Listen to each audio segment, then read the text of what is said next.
Tagana bersama Kawasan Siaga Bencana, KSB, Kabupaten Sinjai, Sulawesi Selatan turun menyerahkan bantuan kepada korban tanah longsor, Sabtu, 22 Juli 2023.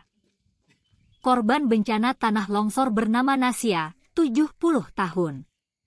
Tim kemanusiaan itu menyerahkan terpal dan makanan cepat saji. Kami serahkan bantuan terpal dan makanan siap saji kepada anak korban, karena Ibu Nasia sudah tidak bisa jalan, kata tim Tagana Sinjai, Trisilawati di lokasi kejadian. Peristiwa itu terjadi di Dusun Matirowali, Desa Gantarang atau sekitar 40 km di bagian barat ibu kota Sinjai. Peristiwa tanah longsor tersebut terjadi sekitar pukul 20 WITA, Jumat, 21 Juli 2023, malam. Peristiwa ini saat hujan lebat mengguyur wilayah tersebut. Tanah sedang labil saat diguyur hujan lebat sehingga mudah longsor.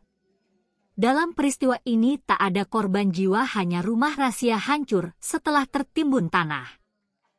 Pemilik rumah Naisa sedang tak ada di dalam rumah saat kejadian. Saat ini wilayah tersebut masih dilanda hujan lebat. Tanah masih labil di sekitar permukiman masyarakat setempat. Sebagian barang-barang peralatan rumah tangga milik Nasia hancur. Wilayah Kecamatan Sinjai Tengah daerah rawan bencana alam tanah longsor. Saat ini Kabupaten Sinjai masih terus diguyur hujan lebat hampir setiap hari. Sudah 3 bulan cuaca ekstrim hujan melanda daerah ini.